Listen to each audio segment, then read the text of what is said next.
I got so much motherfucking design on right now. Break it down, bring it back, make it clap. I got 3 old thoughts, new guap, wear that thing. Bitches on my line, and you know.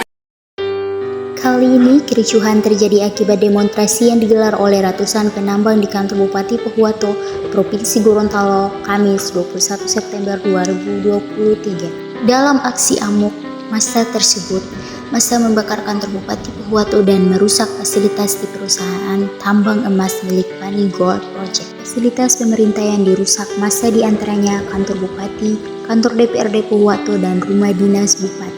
Demonstran yang tergabung dalam Forum Persatuan Ahli Waris atau IUV atau Izin Usaha Pertambangan atau OV Operasi Produksi 316 dan ahli waris penambang Pohuwato di kawasan perusahaan Fani Gold Project menurut agar Fani Gold Project mengembalikan lokasi warisan leluhur masyarakat penambang Pohuwato dan mendesak agar Fani Gold Project menghentikan aktivitas penambangan dan menyelesaikan ganti rugi lahan yang menjadi hak penambang. Selain masalah pengembalian lahan dan ganti rugi lahan, soal masalah pengerusakan lingkungan dan masalah perizinan perusahaan tambang di Pohuwato juga ikut diangkat oleh beberapa pihak, terutama dari beberapa LSM di Sulawesi.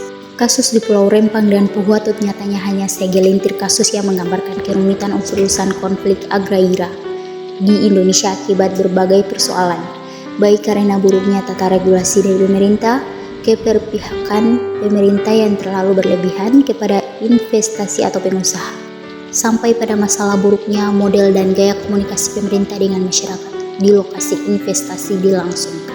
Menurut Komisi Nasional Hak Asasi Manusia atau Komnas HAM, kasus Pulau Rempang dan Pohuwato hanya 2 kasus dari ratusan kasus konflik agraria di negeri ini. Bahkan telah terjadi peningkatan eskalasi konflik agraria di berbagai wilayah di Indonesia. Dalam 8 bulan terakhir, Komnas HAM mencatat sebanyak 692 kasus konflik agraria yang dilaporkan, yang setara dengan rata-rata 4 kasus setiap harinya. Sementara itu dalam hal terhadap peringkat tertinggi ditempati oleh korporasi atau 30,6%, pemerintah daerah 17,7%, pemerintah pusat 17,6%, dan kepolisian 7,4%. Di sini jelas tercermin bahwa korporasi seringkali terlibat dalam kasus konflik agraria di lahan yang ternyata telah diberi izin oleh pemerintah tapi tanpa mempertimbangkan keberadaan dan keberlangsungan hidup masyarakat setempat. Namun jika diagresiasi institusi pemerintah secara umum baik pusat, daerah, dan institusi kepolisian, maka sebenarnya secara presentasi pemerintah adalah pihak yang juga paling banyak diadukan oleh masyarakat terkait dengan konflik agraria. Hal tersebut sangat bisa dipahami karena berdasarkan data dari Komnas HAM, penyebab konflik agraria yang terus terjadi memang berkaitan dengan kebijakan dan keputusan pemerintah, baik di tingkat nasional, lokal, maupun secara sektoral. Jadi, baik dalam kasus konflik agraria pada umumnya, maupun pada kasus Pulau Rempang dan Pohuwato sangat jelas bahwa pertama adalah masalah kebijakan yang tidak sensitif dengan keberadaan dan keberlangsungan masyarakat setempat. Kedua adalah masalah koordinasi antara lembaga pemerintah. Ketiga, buruknya komunikasi antara pemerintah dan masyarakat setempat, antara pemerintah dan pengusaha, dan antara pengusaha dengan masyarakat setempat.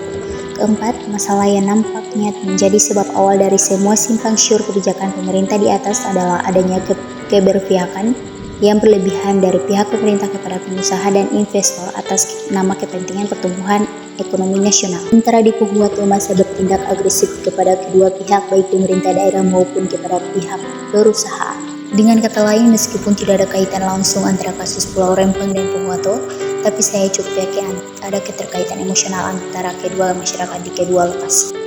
Sementara untuk kasus Pohuwato, pemerintah sebaiknya memperjelas legitimasi status wilayah pertambangan rakyat atau WVR yang diakui setara dengan status izin yang dimiliki oleh perusahaan, apalagi bagi rakyat menambang yang sudah lebih dulu menambang di lokasi tersebut dibanding perusahaan. Selain itu, program-program corporate social responsibility harus ditingkatkan dengan ide dan pendekatan yang lebih kreatif agar lebih mewakili semua kebutuhan masyarakat setempat dikaitkan dengan imbas negatif yang mereka terima dari kehadiran investasi baru di sana.